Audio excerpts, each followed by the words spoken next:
Mino Gizgat, good day. Bonit Indigenous. My name is Veronica King Jameson.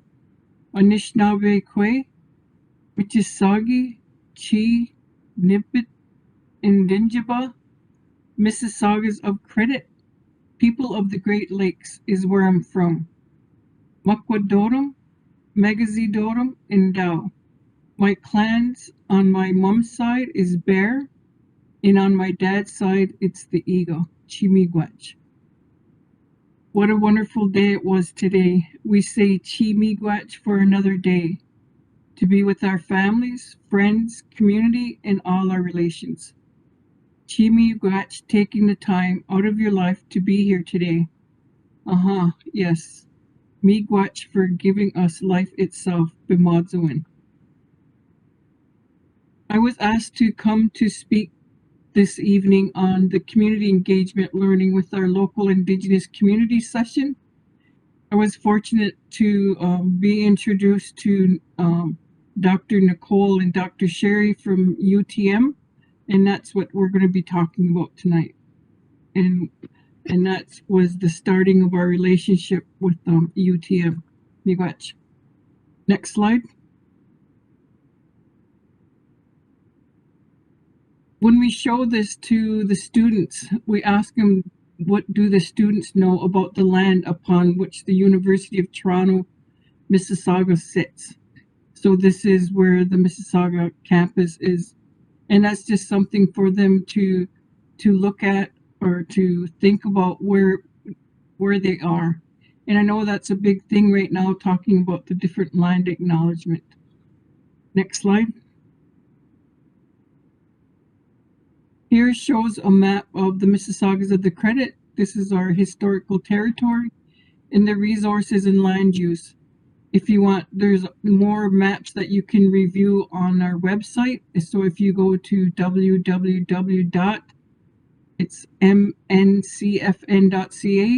and you can read more about the land claims, the treaties, and the other more in-depth land claims and water claims. And there's more documents that you can read about the Mississaugas of the Credit.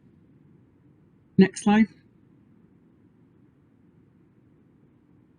So this slide was created through the group, and I'm not going to read it all, but I mean, if Sherry or Nicole want to read some of this, you can join in. Sherry, do you want to read some of the statements that were produced on this slide? Sure. Can you hear me, everybody? Sorry, my headset's not working. So we were trying to follow the Wichihituin report that was brought about by the U of T Steering Committee in 2016 in response to the Truth and Reconciliation calls to action in relation to education. And the mandate of the Indigenous Action Group, which is made up of settler faculty from the University of Toronto, Mississauga, and members of the Mississaugas of the Credit First Nation, we're focusing on specific elements of the steering committee's report to instill a change in community engaged learning and bringing in the local Indigenous community into the Mississauga campus. And we really wanted to, I guess, instill some of these calls to action as actual movements or action, not just talk. And we wanted it to be under the direction of the local Indigenous community. We wanted to address their initiatives and have the university act on some of their interests and ways that they saw movement in the university in response. So we were trying to have a collective goal that would embrace the local Indigenous presence and community. We wanted to make sure that it was mandated under their initiatives and that they had the majority of decision making around any curricular or actions that we decided to do, and that it was an ongoing relationship of respect and reciprocity. and that it went beyond tokenism, so that we respected and really allowed them to lead on the initiatives at the UTM campus. Me what, Sherry? Next slide. So as a part of the importance of the Indigenous education, um, what what happened was the working group was working on the curriculum to filter it into the Ontario classrooms. So what happened was that they canceled the funding for that to continue. So, but what we ended up doing, we were already making those partnerships across our territory with the various educational institutions, not and more than just the educational institution, but with other partners like the museums and other organizations in our territory. So we were already doing that partnership, talking about who we are, who are the Mississaugas, our history, our identity. So we said we were going to continue with this symposium. And so I asked Sherry, I said, how many people can fit in there? And she said, but we ended up taking the largest uh, space that they had. So we had over 500 people registered. I knew it was going to be quick. We had, you'll see some of the slides next, who some of our guest speakers were. And so this was to address that, address that cancellation, but to do it with a partnership with people, key people across our territory, and that's where Dr. Sherry and Dr. Nicole came into play. And like she stated earlier about the calls to actions to the TRC, if you see that one middle picture there, the banners that are created at the top there's 7 banners created, and it was talking about the 7 grandfather teachings. It's in our language and it's in English, but the other pieces that's written underneath there, it talks about our timeline history. um, so whenever you get a chance, you can read that information there. I do need to note that here you'll see the fire that's was led by the men's fire. That was a big thing for us and for UTM to even think outside the box, that we could even smudge or burn, have a fire there. So hats off to UTM for doing that. And then had the displays. We had um, our education department there with our booklets about the Mississaugas of the Credit. Plus, we have the different artisans are sharing their skills and their crafts. Next slide. Here you'll see that we do the opening with our elders, and that's our protocols. And then the chief, Gima Stacy Laforme, did the welcoming remarks to the audience. And so some of the things that we did with Sherry was that we were the host for the elders, the knowledge keepers. So the Mississaugas of the Credit it belongs to a bigger Mississauga nation. Within the Mississauga nation, there is 6 communities. So it's Alderville, Curve Lake, Hiawatha, Mississauga, Mississaugas of the Schuylkill Island, and then Mississaugas of the Credit. So we put the call out to those various elders, knowledge keepers, speakers. So we were trying to get them involved in what's happening. And so that is a big thing, considering that we just was going through the trauma and everything that the First Nations are entrenched in, especially from the RCAP and the TRC. So it was fitting to bring the Mississauga Nation people together. And I want to give thanks to Sherry for applying for the different grants to help with this first symposium. We are looking at, we were in the midst of planning for another symposium, but because of COVID, we put it on hold. So the next one we're trying to host is a powwow in the Mississauga city. And we were happy about this because we were talking about this when we talked about building those relationships, so it was going to be in Mississauga City, and it was going to be at the Mississauga campus, and they're located on the Mississauga Road. Yes, their address. And I said it was going to be like the homecoming for the Mississauga people. So I want to say miigwech, Dr. Sherry and Dr. Nicole for starting that process. So it'll be another big symposium. Well, what we call it, a gathering, or some people refer to it as a powwow. I just want to say miigwech. Next slide. So some of the key people that we had for this symposium is our member. His name is Justice Harry Laforme, and Senator Murray St. Clair. Before Senator Murray St. Clair took on that role for the TRC, Harry was in that position, but he stepped down because he stepped down from that, and but that'll be his story to tell you why he did that. But other than that, they were friends. So I asked if those two speakers could come forward because we wanted to know what was their vision about what they learned and what did they see the vision for the TRC, and especially around the education piece. And if you read on the side there, Sherry, you want to read the information on the side there? Sure. It says residential schools were educational institutions. Decolonization means that traditional Eurocentric ways of teaching must change. They're hierarchical, binary, transactional learning to transformational learning, pluralistic ontologies.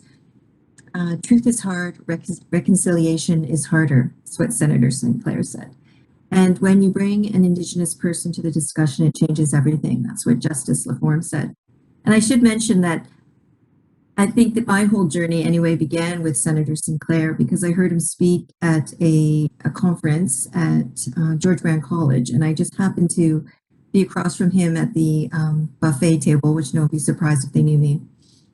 And I mentioned to him that I had just started working at the University of Toronto, Mississauga, and I was wondering why there was no presence of the Mississaugas on campus since the campus was honored to have their name. And he said to me, well, have you gone to maybe connect with the Mississaugas of the Clan First Nation? And I said, no. And he said, well, that's where to start. He said, that's where you will find the answers to your questions. That's where you will see the initiatives that are going on. And whatever you do, don't just listen and you will find the answers. He told me, don't speak for them, don't speak at them. Just listen and they will give you the direction. And this is what led to this symposium. And I will tell you, when Veronica took it over, all of a sudden we went from registration in the 20s to registrations in the 500s. And we had Senator St. Clair as the keynote speaker and Justice Laforme. So he was right. It's the community that has to lead these kind of initiatives for them to have a real impact on everybody, settlers and the community. We got Sherry. Next slide. So part of the program, we hosted the students that went off to college and university, and we asked, and these are the Mississaugas of the credit. I know it was then Councillor Kathy Jameson, Jai King Green. It was Kim Salt. She's one of our elders in the community.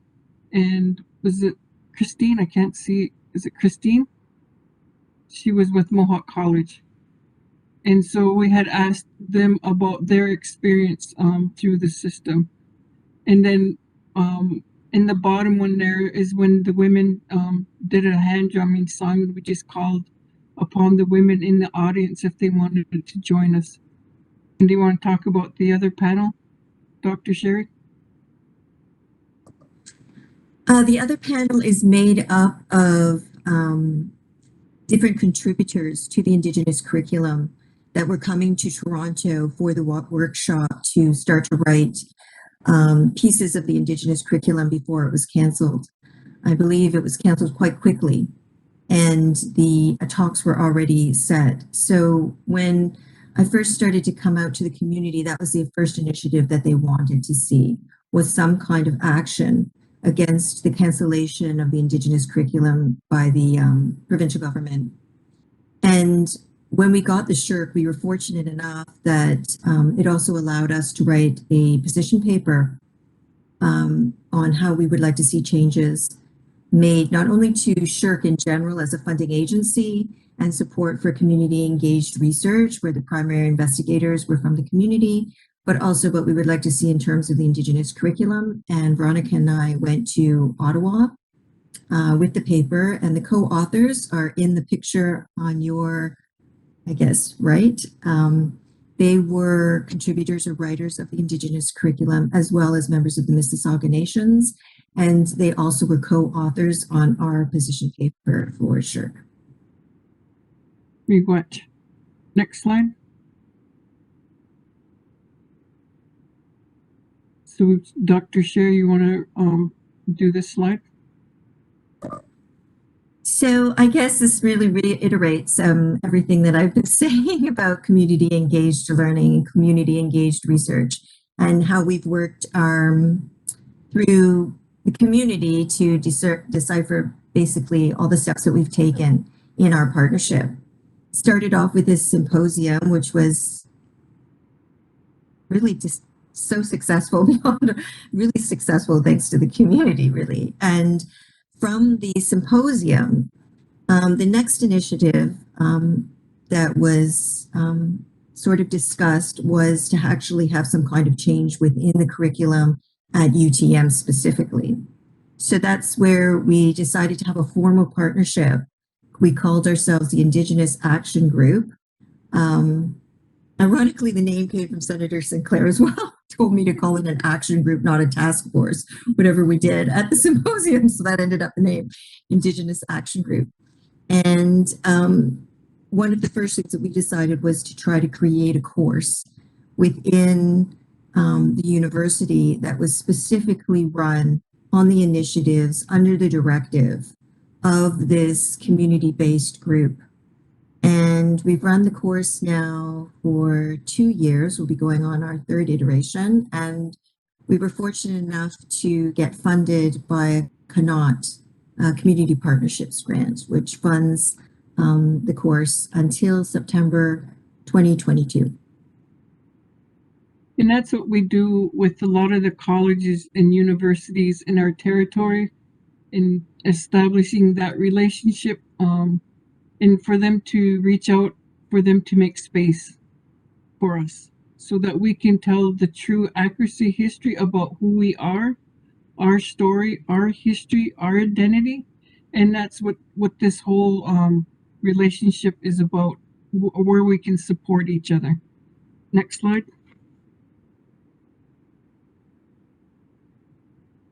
So these are some of the initiatives that we do through the elementary, the secondary, post-secondary, really at any educational conference or wherever we can heighten the education awareness about who we are. And some of this is the history before, we call like before contact. And this is talking about our stories, our wampum belts, and what the meanings are behind them. And again, you'll see some of the displays of the various activities that was going on during that day. And one of the other ones that was there was Carolyn King. So she was a prior chief as well. Actually, she was the first woman chief in our community. And she had a project that she was working on, which was called the Moccasin Identifier. And so when you get a chance, you just type it in, Google it. And if you want more information about it, then you can read it on there as well. Next slide. I think this is where I'm going to jump in. So miigwech, Veronica. And I'm just going to say a couple of things, and I'm going to throw it back to Sherry to talk about the class that she mentioned. She gave you some teasers, and we're going to come back. We're going to talk about that class in more detail. But just in terms of the sort of the framing of the Indigenous Action Group. Veronica and Sherry have already given you some basics of the construction of the group, right? We had a couple of settler faculty members from UTM. We have quite a few members from the Mississaugas of the Credit First Nation, as well as some other members of other Mississauga nations who are part of the action group. And we used to meet regularly in person. That is not happening quite as in person or as regularly due to COVID. But an important piece of this is the relationship, right? In building those relationships and holding those relationships as the core. So as we're writing grants, as we're trying to create new projects, nothing moves forward until it's been sitting within the group and everybody's had time to talk about it and think about it and work together on it. And it is through that relationship that we move forward. So before Sherry talks to you about the next major project that we did in terms of this course that we've designed, I just wanted to take a moment and share with you some of the guiding principles that the Indigenous Action Group came up with that hold us together and keep us sort of grounded in the process of the work that we're doing. So bear with me as I read through some of the things that are on the screen. So one is to establish an equitable and respected partnership between local Indigenous communities, particularly the Mississaugas of the Credit First Nation and the University of Toronto, Mississauga.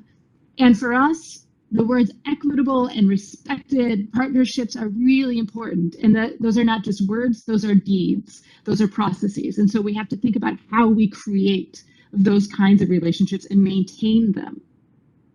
Second, to demonstrate the importance of Indigenous community engagement in the curriculum of post-secondary institutions. So not creating a binary separation of different kinds of knowledges, but thinking about the integration, thinking about how these different knowledges support one another in the ways. Thanks, Nicole. So the course that we developed is called ANT 241, Anthropology Indigenous Peoples of Turtle Island in Canada. It's based on community engaged learning. So we try to use the Carnegie definition broadly for community engaged learning, meaning a collaboration between institutions of higher education and local communities. They could be local, regional, or national, or global, according to the definition. But we wanted to emphasize the idea of a mutually beneficial exchange of knowledge and resources in the context of a partnership that was based on reciprocity. So as Nicole said, the course is run from the Indigenous Action Group as a collective.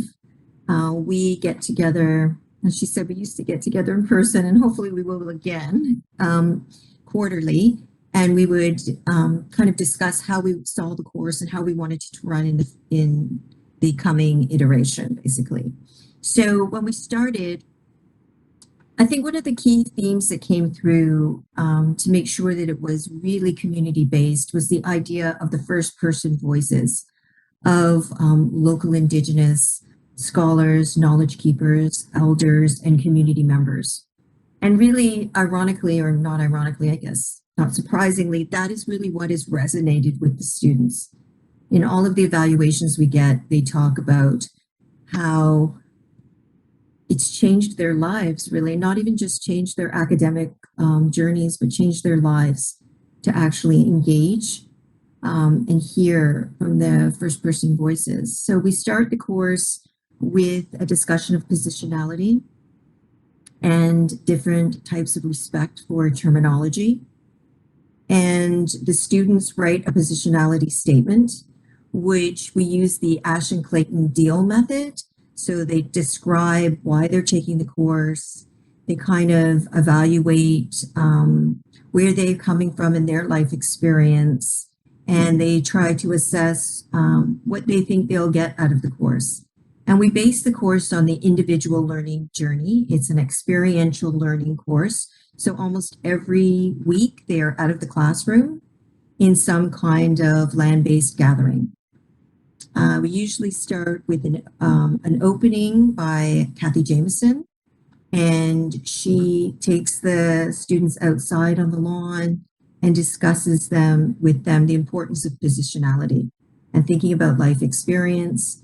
Andrew Judge comes and talks about Anishinaabewin cosmology, axology, epistemology, and he ties that into Indigenous or Anishinaabe pedagogy.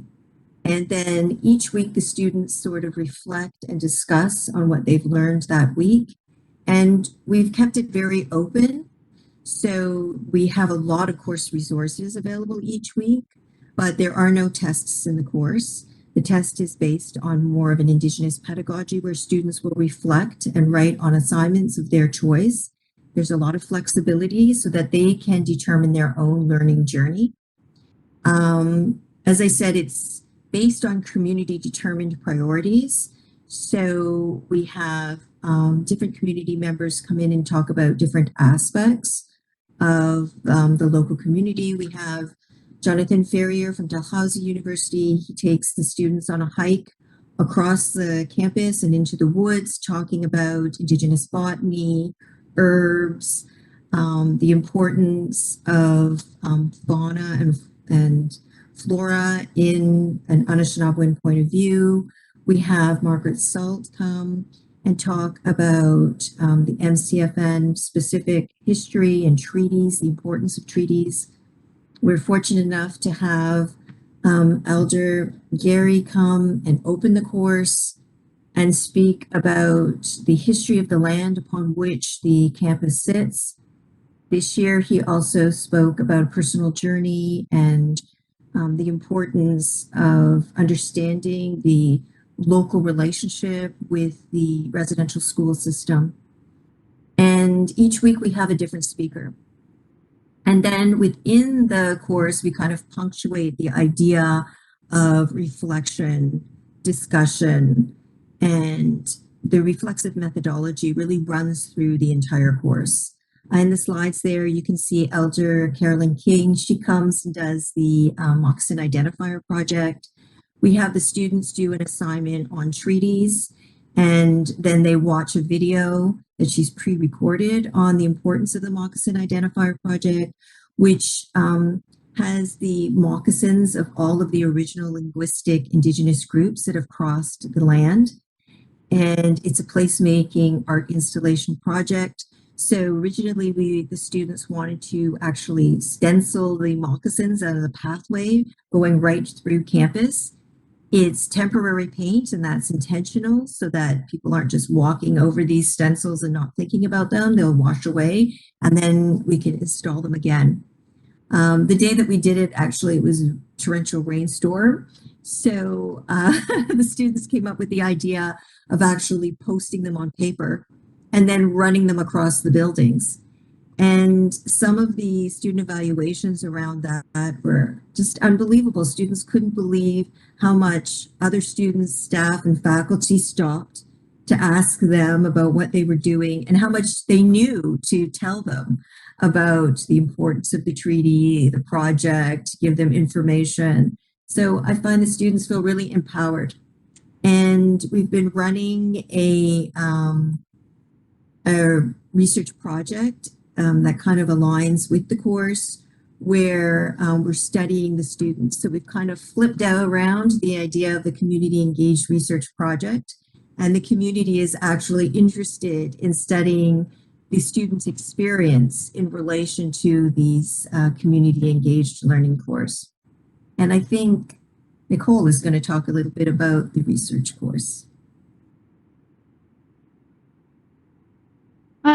Yeah, so just building off of what Sherry just said, we've been collecting information from students over the last few years. So this was designed originally as a longitudinal study. So not just what are the students doing in the course, but what are they holding on to for a few years afterwards? What's still resonating with them? What is meaningful? How has it changed their life, or has it changed their life in what they're choosing to do?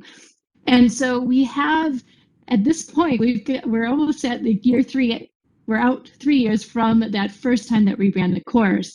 And so we're starting to be able to dive into the data and start looking at what the students are saying. And in particular, we have students who did interviews with us at the end of the at the end of the course and then once a year for the following few years. And we're finding that it's sticking with students in really interesting ways. For some students, it's changing the direction that they're taking their professional careers, the questions that they're asking, the type of interventions they're trying to make.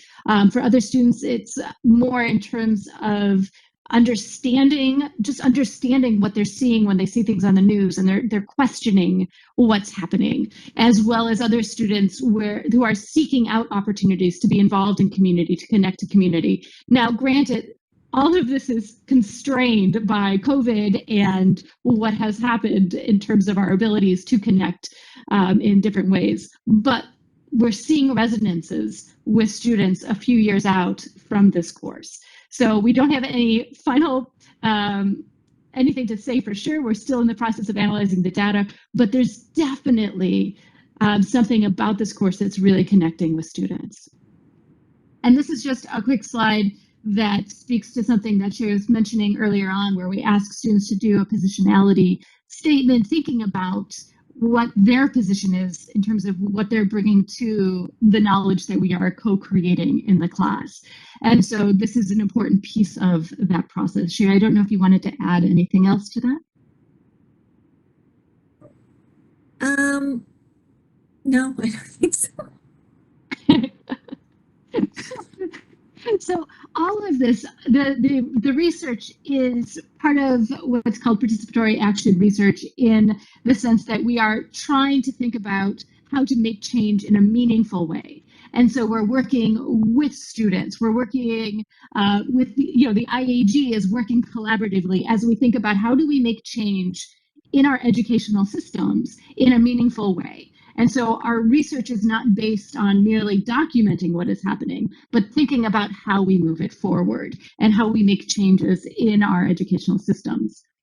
And so there are a few things that have sort of jumped out at us as we think forward and where we're headed.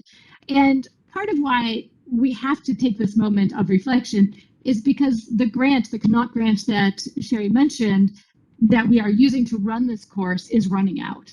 And so we are faced with the very tangible logistical reality that the way the university system is set up is not set up for a course of this type. They don't know quite what to do with us because we are so connected into community and we've got so many different people who are part of this course that it's not just paying one professor to come and lecture at students, but it's about engaging with an entire community.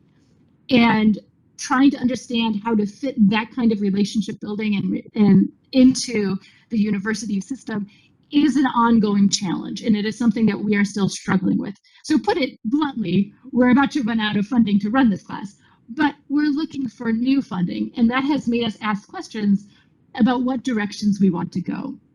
So the things that we want to hold on to are that 100% whatever initiatives we're taking have to be under the direction of Indigenous communities. This is like a priori, the first step. If we're thinking about responding to the Truth and Reconciliation Commission's calls to action, that is the first step. It has to be under the direction of Indigenous communities. They have to have control over the ownership of their culture and the way that cultural knowledges are being used. We also, and this is one of the things that we've come to through this process, we need to think about reducing the burden on Indigenous elders, scholars, and community members.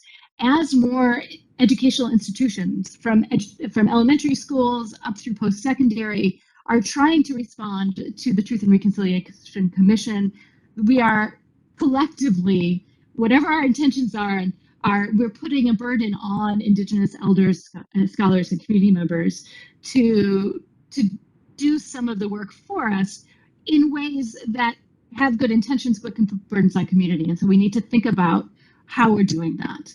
And part of thinking about that is thinking about language and language revitalization. And so that has become a core part of our priorities moving forward, as well as, again, thinking about logistics of money, the fact that the money should be funding directly to the First Nations, not mediated through the university the way that it is at the moment. So just, again, thinking lessons learned, thinking next steps. Sherry and I have been reflecting a lot about our role as settlers in the Indigenous Action Group. What is our position? What should we be learning? What can we be sharing?